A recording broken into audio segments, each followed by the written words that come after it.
egg hunt. I suppose they would either melt or get eaten outside somewhere.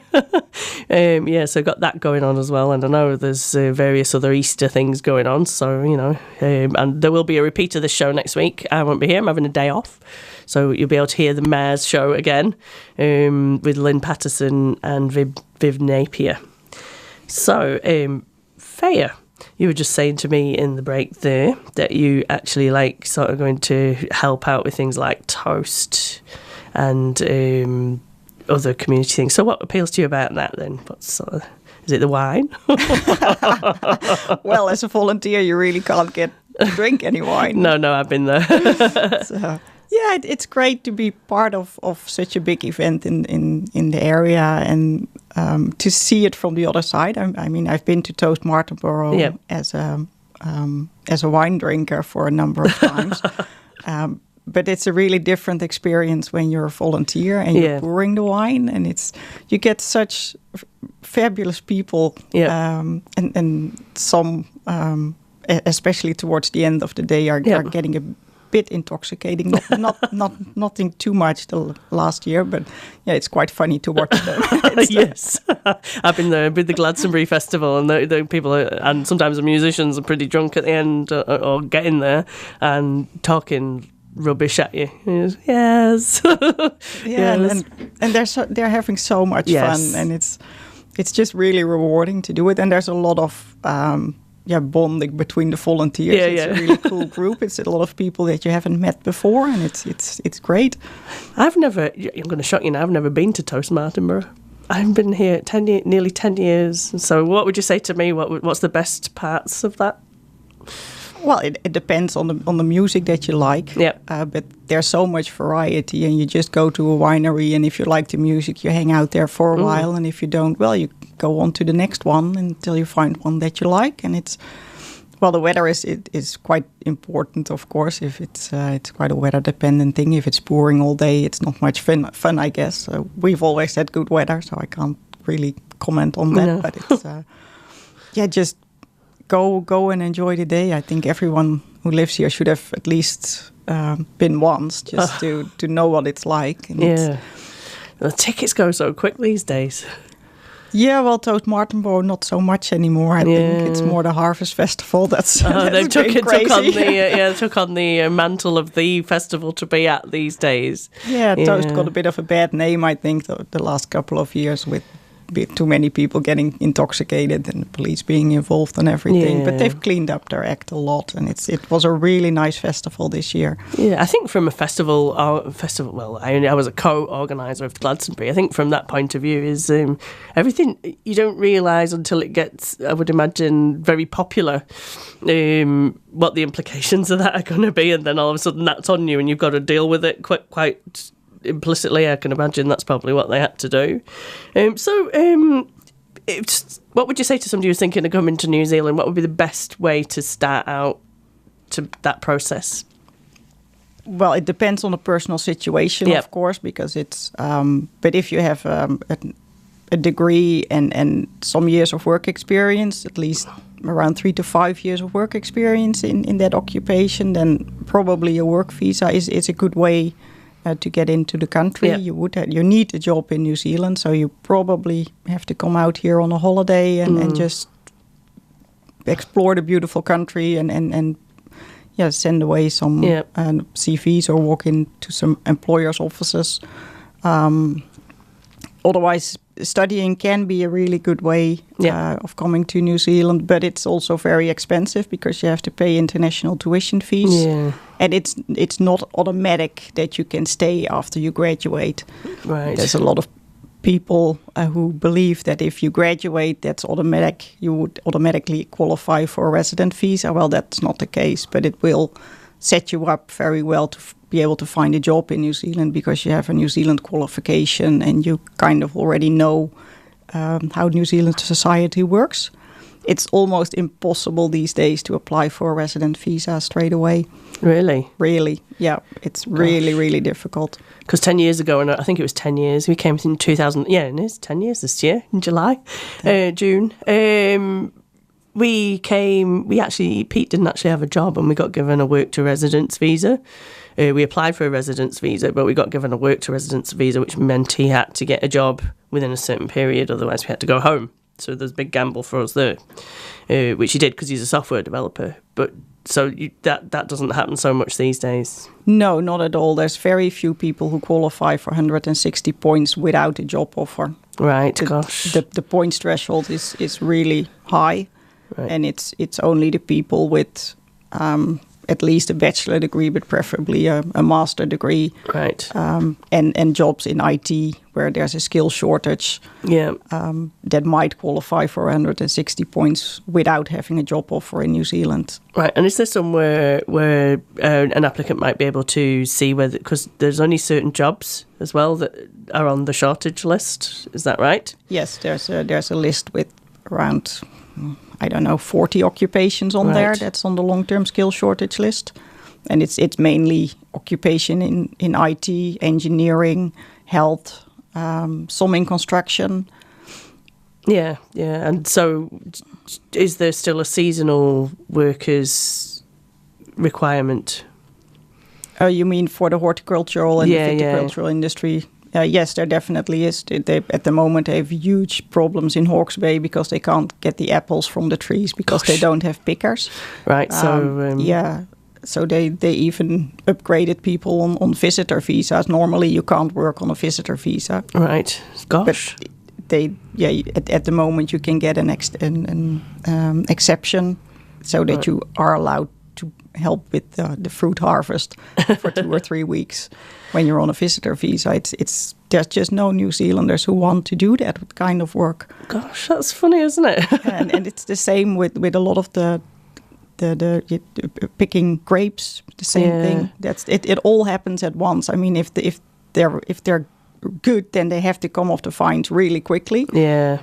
And it's at one point all the vineyards need a lot of people, and the same applies to the apple orchard or other fruit harvesting things. So it's crazy. So could you get a visa just to come in and pick at this time of year then on the short term thing? Yep, cool. And I had something going around in my head there. Somebody who's making an application, it probably would be, I'm thinking the benefit to them coming to you is that you might see things that they've missed. Yes, I can see things that they've missed or other possible visa options that they didn't know about. Yeah. For instance, with my own case, my own situation, my husband works in IT, he had been working in there for 10 years, and we thought, that's going to be easy. There was a skill shortage back then, and like it still is, but so we thought it would be really, really easy, but it wasn't because he had no matching qualification. He had a master degree, but not in an IT-related field, so that meant he couldn't claim any points for his work experience, and that kind of blew the whole case. Oh, gosh. But then I was a medical scientist, laboratory scientist, and that was on the skill shortage list too, but I hadn't worked in that profession for about 8 years. Oh, gosh. But I did have the qualification and the work experience, and that was enough. I've never worked in the occupation either. So it's a really silly system in that way. Yes, because there could be people with experience who could really contribute that have not got the question. My husband still works in IT. He's still contributing to that field, to that skill shortage area, while I've never contributed to any skill shortage area. But you were the key to get in. But I was the principal applicant. I got us in. It's really weird. You have to tick all the boxes. Yes. And if you tick the boxes, it's fine. Yes. It's funny, isn't it? And that's with a lot of applicants. Sometimes the guys always believe that they should be the principal applicant. They don't even consider their wives. And then I look at their documents and their qualifications, work experience, and I think, I think the wife would be a better principal applicant in this case. And sometimes you have to be a bit delicate how you bring that across. I can imagine. But they often accept it because their goal is to get into New Zealand and get that resident visa hour. And sort of also there's that need to prove your relationship, and that's not always that easy if you're not married, is it? It's not always easy, even if you're married. It's you need to show a lot of documents, bills, and other official documents that are addressed to the same address on both you and your partner's name. Yeah, which can be difficult, especially in this time. There's just not a lot of mail that anyone gets anymore. No. Like in the old days, you would get heaps of mail, but these days, well, if you get a digital invoice, that's fine too. That's still considered mail, but still, I don't get a lot, and a lot of people don't get a lot of invoices anymore. And the thing is, as well, a lot life has moved on, and people are more independent, so women and men get billed separately. Yeah, but as long as they live on the same address, then that's fine. Yeah. We can still use that. Cool. But it's also the ways of communication. Up until about 5-6 years ago, everyone had a landline, and you could get from your telecom provider. Yeah. You could get a list of all the numbers that you called. Yeah. And even with your mobile phone, you can still get it for your mobile phone. But if people are on prepaid plans, you can't. So that makes it a lot more difficult. If they communicate through apps like WhatsApp or Messenger, it's a lot more difficult. Skype only keeps your history for half a year. Gosh. So it's really making things more complicated, and you have to be really creative in getting the information you need. Gosh, it's even more complicated than I even thought. You know, that's a valid thing. You know, gosh, that's perhaps one for a blog post on your website, about how difficult it is to prove those kind of things these days. And the skills shortage register, that's always been changed and updated, they changed the long-term skills shortage list once a year, and there's also an immediate skills shortage list. And that's also updated once a year. And there's a Canterbury skill shortage list, and that's updated more often because it changes much quicker. Because with the Canterbury rebuild, sometimes they need a lot of plumbers, and then they need a lot of electricians. And do those people who come in to do that kind of work, are they eligible for residence visas, or are they just looking at short-term working over here? It's mainly short-term work. Yeah. They might qualify for a resident visa. Sometimes they do, sometimes they don't. Sometimes they don't even want to. They're just looking at short-term work, and then they move on to another country and want to explore the culture there. It depends on the people. That's pretty interesting, You must get a very interesting perspective on the kinds of the demographics of ups and downs, and who's coming in and who's coming out of the country, and how that different things that happen in this country affect that as well. Well, the people that want to come to New Zealand, you can see a big change. For instance, when Trump was elected, there were a lot more Americans that wanted to come over. And with the Brexit, you got a big influx of UK people that were querying about their options. Yeah. The amount of people that is let in, or that depends on the government policy and how easy it is to get in. And lots of people build up I used to be part of a forum when we were coming over here, and lots of people really, really build up the excitement, and then quite often it was health that let people down, because there's quite stringent regulations around your health problems as well. Yes, there are. Health and character are can be major issues in an application. If you have a condition, it might not even be a very serious condition, but if you have to take regular medications over your lifetime, that can add up to quite a significant cost. Yes. And immigration works with a figure. I think it's around $41,000. Yeah. If it's predicted that you spend more than that amount, then over your lifetime, of if you have a chronic condition, then you don't have an acceptable standard of health. Yeah. If you've had operations in the past, or maybe you've had cancer 10 years ago, it still might be really difficult to pass the medical test, even if you've been cancer-free for 10 years. That's right, and I know there was people that were turned down on their BMI and their weight, and things that you even wouldn't think of, like they'd broken their ankle and had surgery. Yeah, I don't think they would be turned down for ankle surgery because it's a one-off thing. Or something, might be their knees or something. But knees might be, because that's, if you got a knee replacement, that only will last you for 10 years or so. Yeah. So it's foreseeable that in the future you would need another knee replacement. Yeah. And that's a significant cost again. Sometimes there are options to bypass the fact that you don't have an acceptable standard of health, but that's in very exceptional cases, and there must be something else in return. So the partner should have a really high-paying job, for instance, or in a field that's where there's a real shortage of people, so that there is a really the benefit that they will bring to New Zealand is greater than the medical costs, basically. Because there's been some high-profile cases of people that have been here on long-term visas going for their residency, and then the health has been a crucial thing in stopping them being here. I think there was one in the newspaper or on the internet about somebody's son who was not originally included on the application or something, and then they were turned down because of his health issues. Yeah, I think he had either a mental health issue. I think he had a mental health issue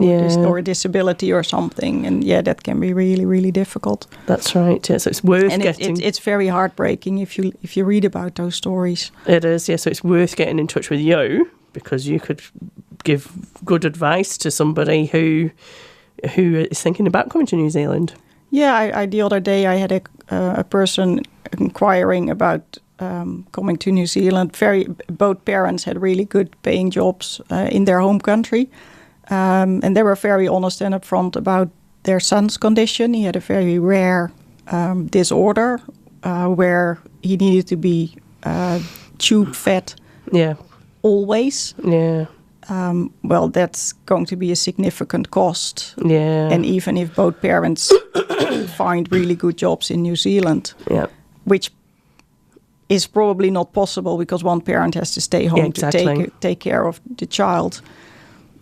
So I told them that I didn't think it was realistic that their son would be of acceptable standard of health, and that they might be able to get a medical waiver, but it would be there's no guarantee you get that. There's nothing. And then you've got to invest in that whole medical investigation cost then. So, you have to go to specialists. You have to go to, you have to do quite a lot to get that all sorted. And they basically said, well, I don't think we want to go through that process and experience all the stress that's related to it. Because it is stress. I've been on the other end of that. Even just getting standard medicals is quite stressful. It is really stressful because you never know what turns up. Even though you think you're healthy, you might have something that will turn up in the blood test or the urine test that you didn't know about. So it is a stressful process. And if you have a child with a disability or you have a medical condition yourself, it will be much more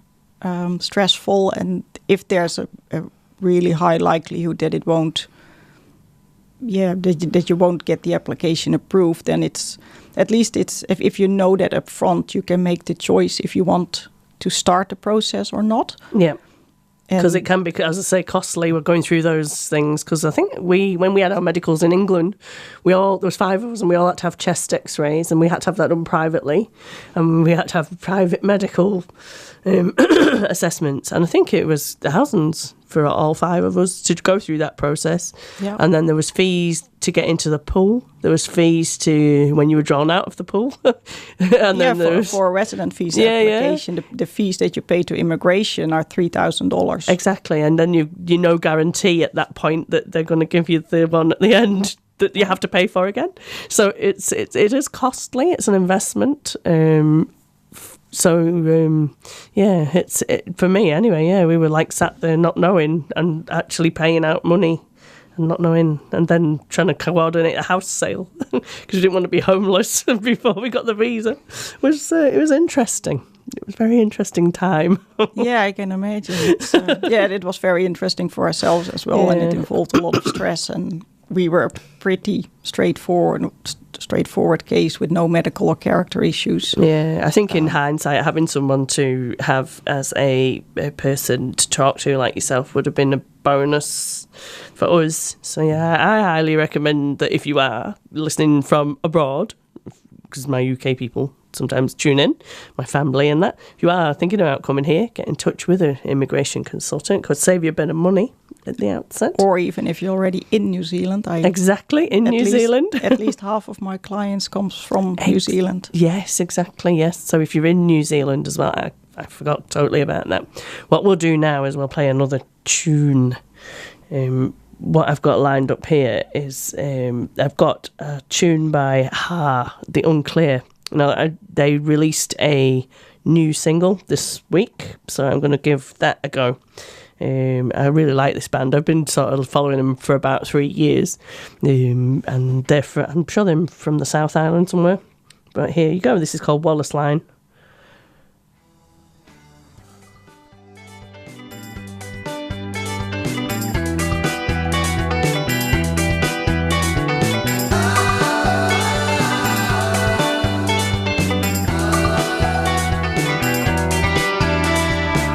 Million years, it's gonna feel like 50 million years, because we change so much over space and time. With all the water between you and I, so just leave me behind, 'cause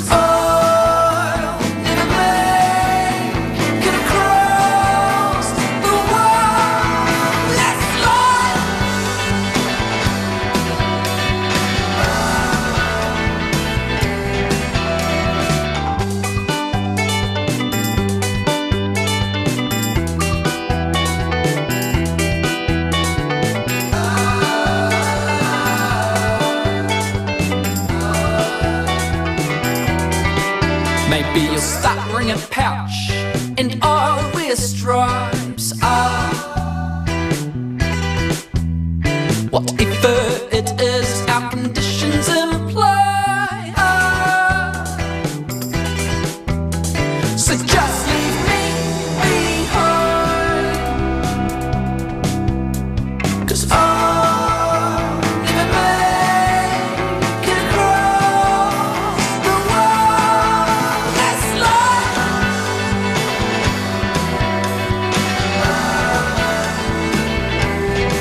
It's gonna feel like 50 million years. It's gonna feel like 50 million years. So just leave me behind.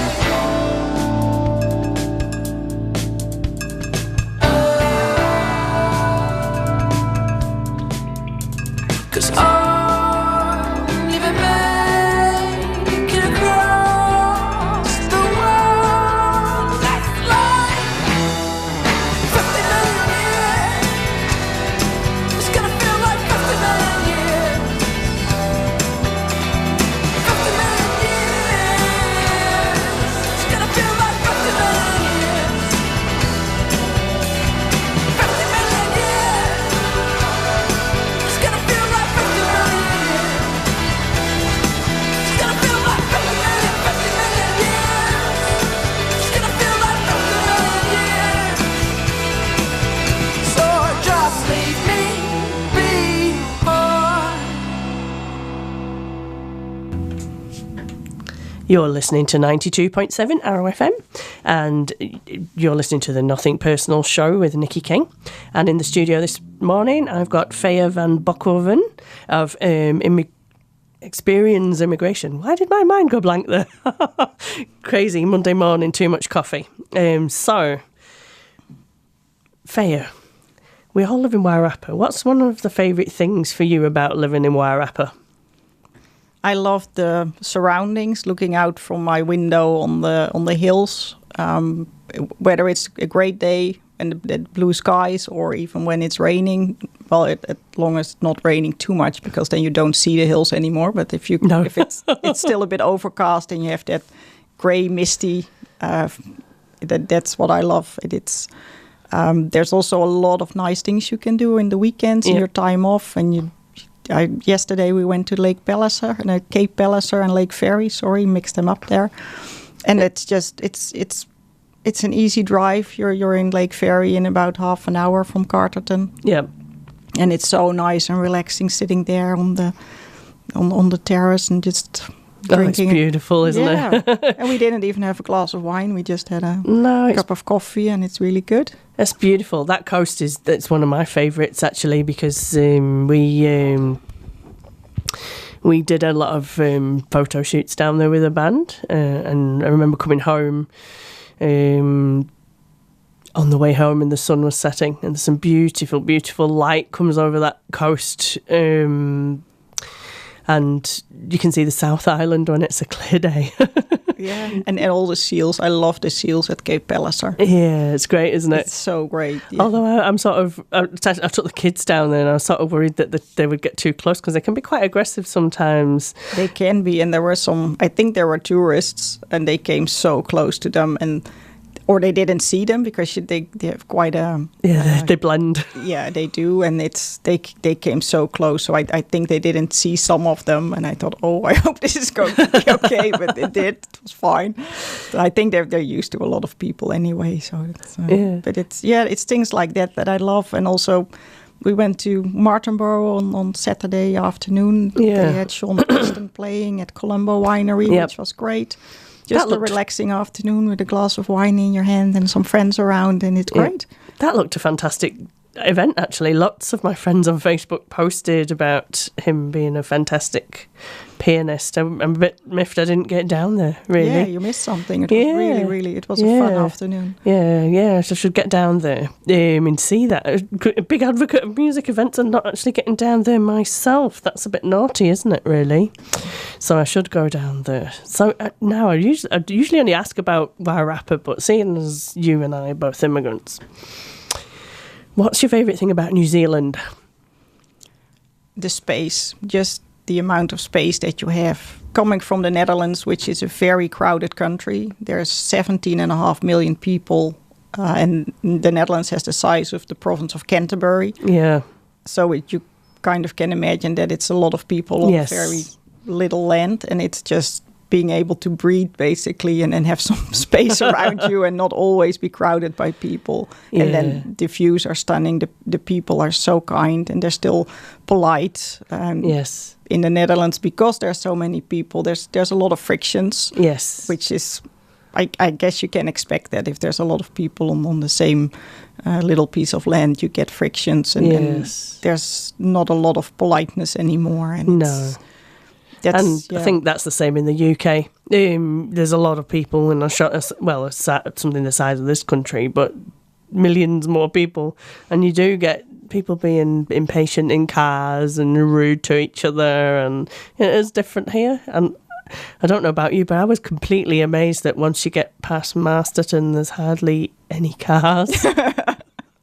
It was like I remember my first and actually we went up to Palmy yesterday, and I always remember my first experience of going on that road and getting past Masterton and going, there's no car. Is it a quiet day, or is it always like this? You know, I mean, a traffic jam would be 3 cars in a row on that road. Yeah, well, we've just come back from a holiday on the South Island, and the south of the South Island, so it's really quiet over there. It's much more quiet than here, even past Masterton. I can imagine though that if you broke down, you'd be a bit worried. You know, it's like, when is the next car coming? Oh, you have cell phone reception anywhere these days. I know, yeah, no, it's just like, can't imagine what it must have been like years ago though, when people first came over here. Things were sort of, people were spread out and not so much cell phone coverage. Cool.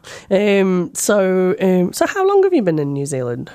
We've been here for 10 years, and we've seen quite a bit of the country. We started out in Napier. We had some Dutch friends who had a holiday home there, and we could rent that for the first period when we just arrived. But it was difficult to find a job there. Sorry, where was that? It was difficult to find a job in Napier. Oh yeah, Napier. Yes, beautiful place though. Yeah, it's a very beautiful place. So we moved to Dunedin. Yep. So all the way down south. We lived there for about 6 to 9 months, I think. Yeah. Then came to Wellington, lived there for another 6 to 9 months, and we basically came over the hill every weekend. So we thought, why not move to the Wairarapa? It just makes sense. Exactly. Never regretted it. Yeah. It's such a beautiful place, and the weather is fantastic. If you compare it to Wellington, it's... Yeah. Did you come on a holiday here before you moved to New Zealand? Yeah, we were here in 2007. Yeah. We were here for 6 weeks. We traveled both the North and the South Island, and we completely fell in love with the country. And although being on holiday definitely is not the same as living here, we still love it here. I wouldn't go back. Gosh, yeah. See, we just came on the hoof. We just decided that it couldn't be any worse than England, so let's just go. And everything was new, and I haven't regretted it once. To be fair, that's just how we are. We're a bit mad like that, and we started out in Upper Hutt, and we only stayed there about 9 months, and then we moved to Wairarapa. But I knew the first time I come over that hill here's where we wanted to be, because it's so beautiful coming down, and it opens up the hill. The view opens up. There's that space where you first glimpse it. You get the same if you're on the train. Yeah, that's so beautiful. I traveled to Wellington quite a bit for a number of years.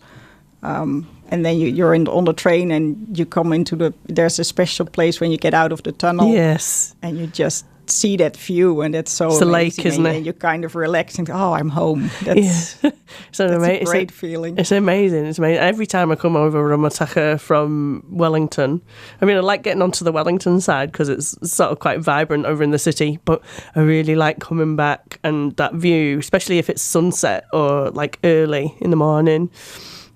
Beautiful, just look out across, and the colours of the hills and the greens and the sun and the blue sky. It's just like nothing. I don't think I've ever had that experience in England. Sort of spiritual kind of thing, even though I'm not religious in any way. Completely blows me away every time I do it. Cool. So we're coming to, getting near to the end of our show.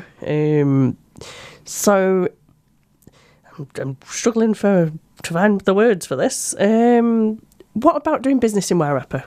What would you say the benefits are for a woman or anybody doing business in Wairarapa? It's a very close-knit community. People like to support local businesses. For me personally, for my business, it doesn't really matter where I am in the country. I can do my job anywhere. But yeah, the Wairarapa is there's some really great businesses that a lot of people probably don't even know about. I think a lot of people don't even know that I'm here and having my business here. And there's a lot of other women and men probably who have a business that people don't know about, which is a shame because, the more people know about you, the more they can support you. That's right. And it's I've been part of a lot of business networks, and there's a lot of support. Yep.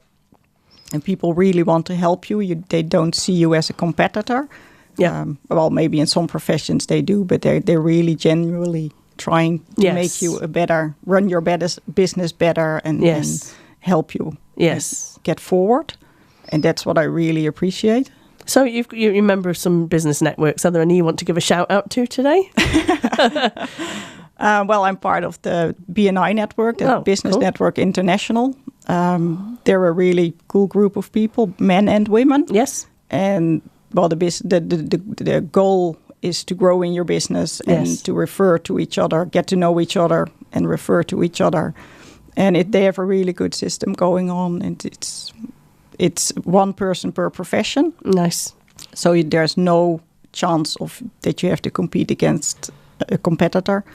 Which is really beneficial. Yep. It's every Tuesday on 7 in the morning, 7 to 8:30. You get a breakfast too, which is nice. It's at the Koptorn Hotel. Yeah, it's a posh breakfast. Yes, posh breakfast. Yeah. And I'm also a member of a women's group called Women Together in Business. Nice. And we meet on Wednesday mornings every fortnight from 9 till 10. That's also one woman per profession. We have about 15 members at the moment. Our maximum is 20, so we still have room for another 5. Nice. So yeah, if you're interested. I may come along to that, actually. Yes, that's pretty cool. And so we've gone through all this interview, and I haven't asked how we can get in touch with you. If somebody's out there and wants to have some advice on bringing a family member over, or they're in New Zealand and they need a visa, how do they get in touch with you? And how have you got any resources online? So. Well, they can call my cell phone, which is 022-381-541-5146. Yep. I also have a website. Yep. Experienceimmigration.co.nz. Yep. And experience is written with a Z at the end and not a CA. And also I have an email address. Yep. And that's... And they can probably get in touch with you through the website. Through the website, yeah. There's a question form on the website as well. They can ask me a question and I'll get back to them. And ask Freya. Yes. I remember that call to action. It was when the days of Venus. Yeah, that was a good networking group as well. Yeah, so we're getting to the end of our show. We've got 3-4 minutes left. So what advice would you give to a woman starting a business? If you have a dream, just follow it. You will have ups and downs. It won't always be easy, but just persevere and you'll get there, and the clients will come if you just hang in there, believe in yourself. Yeah, I think that's a very valuable thing to say. You know, it's sometimes it's tough to believe in yourself as a woman. You can get quite, I suppose I did when I first started out, not very confident. But sometimes you just have to go over that and take the plunge, because you've changed your position a few times. Over the years, yes, like I said, I started out in the laboratory, and then I went doing payroll and HR, and then started my own business. So yes, I've done a couple of changes, and it's you just have to do something that you love doing. Yes. Otherwise, you won't last. No, I think that's very, very valuable and very valuable advice. You've got to be very passionate about what you do, because it can be tough, especially when the ups and downs are there with the cash flow or the business. Yeah, then I mean, I'm in business by myself. Yeah. So which is great because I only have to take me into account, and I don't have anyone else to to think about. But it can be very lonely sometimes being in business by yourself, and especially me working from a home office. I don't often meet my clients because they're either in other parts of New Zealand or they're still overseas, so it's email or Skype. And it's really nice to be a member of business network groups or support groups in general, just to get your motivation back on, or to get some support with issues that you struggle with.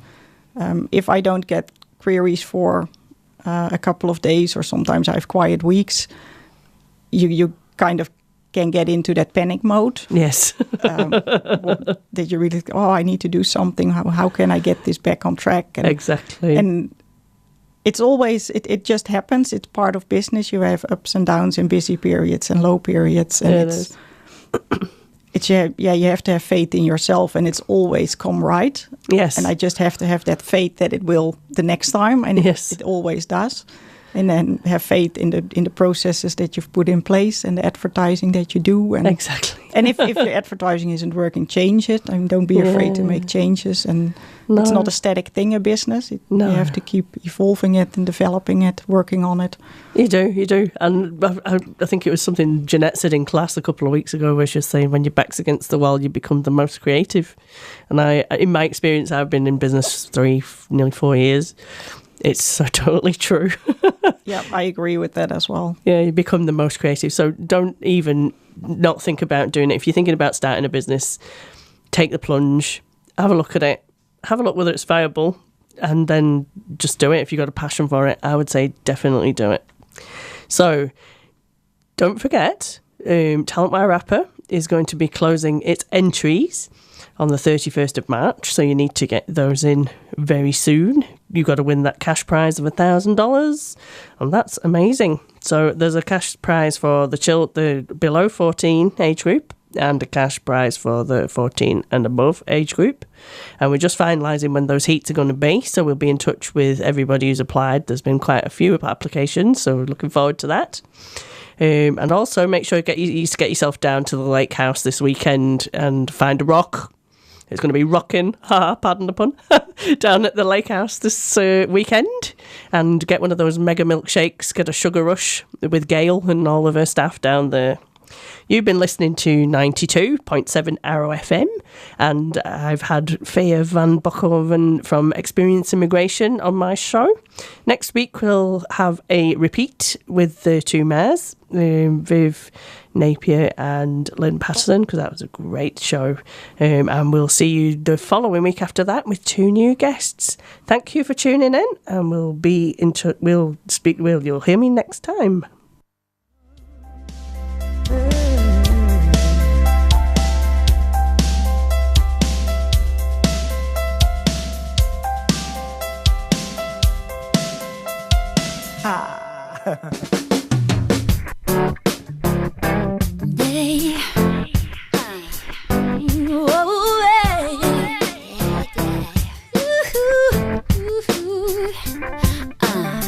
Just 24 hours ago, the sound my heart made as it broke echoed across the room and cut right through the words you spoke. I don't wanna fight till 3 a.m. Wake up red-eyed and start again. My tears won't solve a thing. Do you even know what you're fighting for? Baby, 'cause I can't take it anymore. Let's make love, not a war. Make love, not a war. We can get it back like it used to be. Lay down your arms, baby, come to me. Let's make love, not a war. Let's make love, not war. If love is oxygen, we're cutting off the air supply. You sting, I can't breathe. I need to know the reason why. If I've been hard to handle, I'm the first to apologize. 'Cause baby, this goes both ways. Do you even know what you're fighting for? Baby, 'cause I can't take it anymore. Let's make love, not a war. Let's make love, not war. We can get it back like it used to be. Lay down your arms, baby, come to me. Let's make love, not war.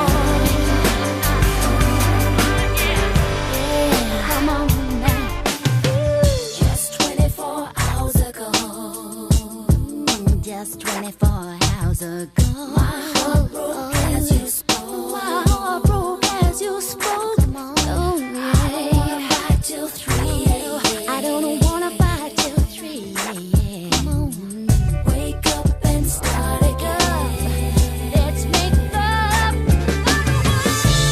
You don't know what you're fighting for. Baby, 'cause I can't take it anymore. Let's make love, not a war. 'Cause I can't take it anymore. We can get it back like it used to be. Lay down your arms, baby, come to me. Let's make love, not a war. Let's make love, not a war. Not war. Do you even know? Baby, 'cause I can't take it anymore. Let's make love. Yeah. Let's make love, not war. Get it back like it used to be. Yeah. Oh, yeah. Let's make love, not a war. Make love, not love. Do you even know what you're fighting for? Baby, 'cause I can't take it anymore. Let's make love,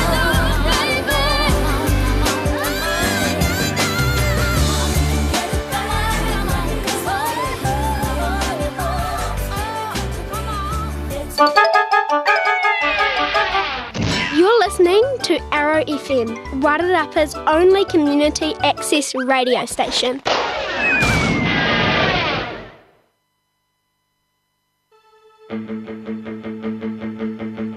Been left for dead, your weary eyes have left me stranded. Don't talk to me, you better watch your tone. Oh,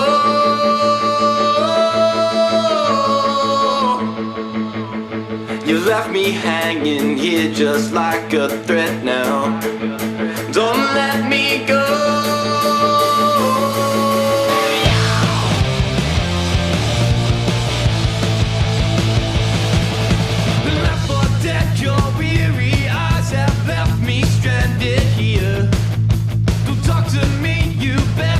Watch your tone.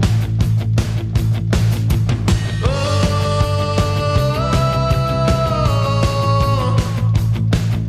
you've left me hanging here just like a thread now. Don't let me go.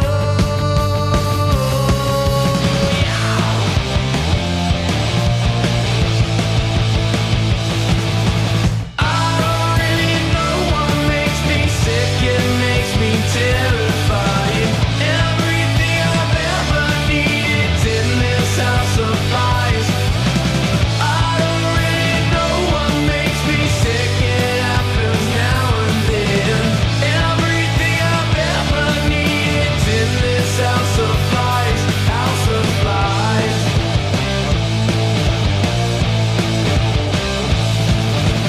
Funny yacht that left behind, just don't look down on me. The string that's tied holds me down to the floor. Oh,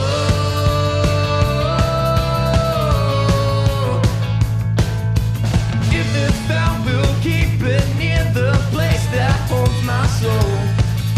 Oh,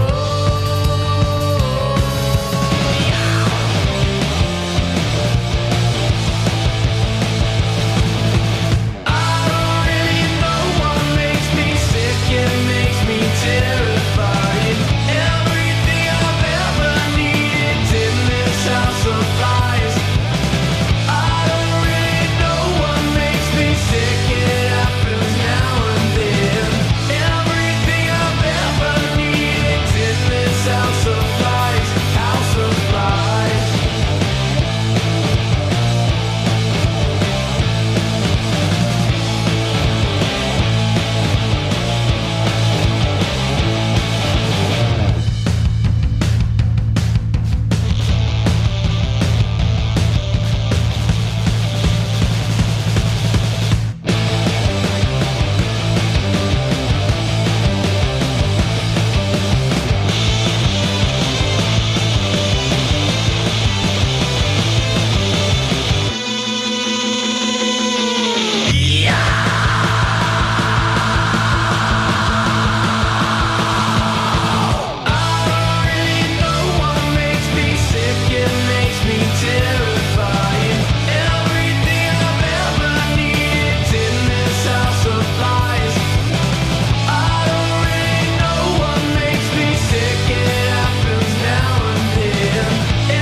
We're always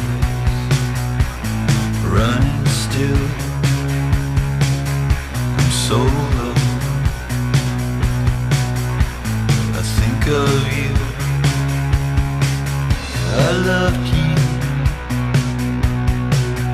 We could talk for hours. So solid. It's ours, yeah, ours, but it's broken now. I'd like to write a letter to you. I don't know what to say. I'd like to write a letter to you. I don't know what to say.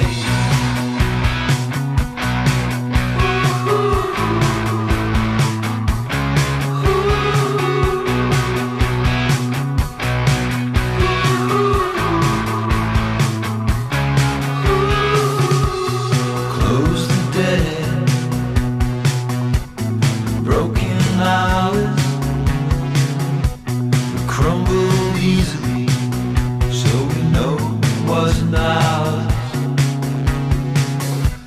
lighting up this dark load.